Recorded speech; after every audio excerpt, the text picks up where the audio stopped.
லஞ்சம் வாங்கியதாக கைதான அமலாக்கத்துறை அதிகாரி அங்கித் திவாரியின் ஜாமீன் மனுவானது தற்போது தள்ளுபடி செய்யப்பட்டுள்ளது. லஞ்சம் வாங்கியதாக கைதான அமலாக்கத்துறை அதிகாரி அங்கித் திவாரியின் ஜாமீன் மனு தள்ளுபடி செய்யப்பட்டுள்ளது. ஜாமீன் மனுவை இரண்டாம் முறையாக தள்ளுபடி செய்து நீதிமன்றமானது உத்தரவு பிறப்பித்துள்ளது.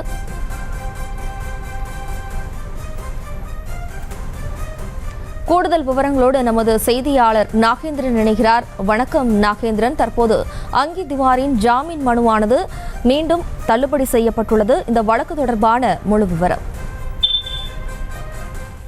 அமலாக்கத்துறை அதிகாரி அங்கித் திவாரியின் ஜாமீன் மனு இரண்டாம் முறையாக தள்ளுபடி செய்து உயர்நீதிமன்ற மதுரை கிளை உத்தரவு என்பது பிறப்பித்திருக்கிறது. அமலாக்கத்துறை அதிகாரி லஞ்சம் பெற்றதாக கூறப்படும் வழக்கு தீவிரமானது.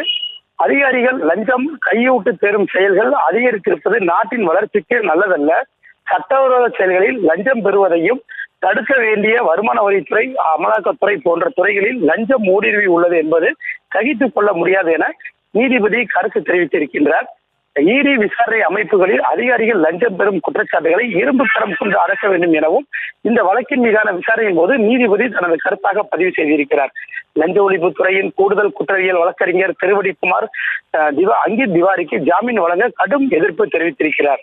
அமலாக்கத்துறை துணை இயக்குனர் அங்கித் திவாரி தனக்கு ஜாமீன் வழங்க கோரி உயர்நீதிமன்ற மதுரை கிளையில் இரண்டாம் முறையாக மனு தாக்கல் செய்திருந்தார்.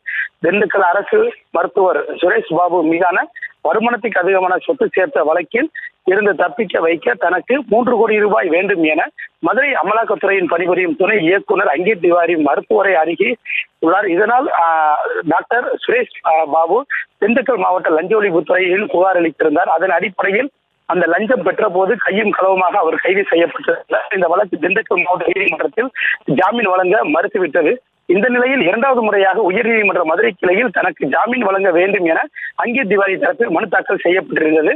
கைது செய்யப்பட்டு 100 நாட்களுக்கு மேலாக சிறையில் உள்ளேன். இதுவரை வழக்கில் குற்றப்பத்திரிகை தாக்கல் செய்யவில்லை. சிறையில் உள்ளதை கருத்தில் கொண்டு நீதிமன்றம் ஜாமீன் வழங்க வேண்டும் என இந்த மனுவில் கூறப்பட்டிருந்தது. இந்த மனு ஏற்கனவே நீதிபதி விவேக்குமார் முன் விசாரணைக்கு வந்தபோது மனுவை தான் விசாரிக்க விருப்பமில்லை என கூறி வழக்கில் இருந்து விலகுவதாக அறிவித்தார். இதனையடுத்து இந்த மனு நீதிபதி தண்டபாணி முன்பு விசாரணைக்கு வந்தது. அப்போது அரசு தரப்பில் ஆஜரான கூடுதல் குற்றவியல் வழக்கறிஞர் திருவடிக்குமார் அமலாக்கத்துறை அதிகாரி அங்கித் திவாரிக்கு வழக்கு விசாரணைக்கு உச்சநீதிமன்றம் இடைக்கால தடை விதித்துள்ளது. இந்த வழக்கில் லஞ்ச ஒழிப்புத்துறை குற்றப்பத்திரிகை தயார் நிலையில் உள்ளது. எனவே குற்றப்பத்திரிகை தாக்கல் செய்யவில்லை என கூறி ஜாமீன் கோர முடியாது. எனவே அங்கித் திவாரிக்கு ஜாமீன் வழங்கக்கூடாது என வாதிட்டார். இதனை பதிவு செய்த நீதிபதி அமலாக்கத்துறை அதிகாரி லஞ்சம் பெற்றதாக கூறப்படும் வழக்கு தீவிரமானது. அதிகாரிகள் லஞ்சம் கையூட்டு பெறும் செயல்கள் அதிகரித்திருப்பது தேசத்தின் வளர்ச்சிக்கு நல்லதல்ல.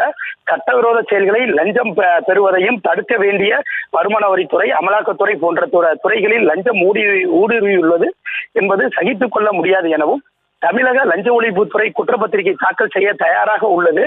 உச்சநீதிமன்றம் வழக்கிற்கு இடைக்கால தடை விதித்துள்ளதால் குற்றப்பத்திரிகை தாக்கல் செய்யப்படவில்லை. எனவே விவரங்களுக்கு நன்றி நாகேந்திரன். செய்திகளை உடனுக்குடனும் துல்லியமாகவும் தெரிந்து கொள்ள சப்ஸ்கிரைப் பண்ணுங்க.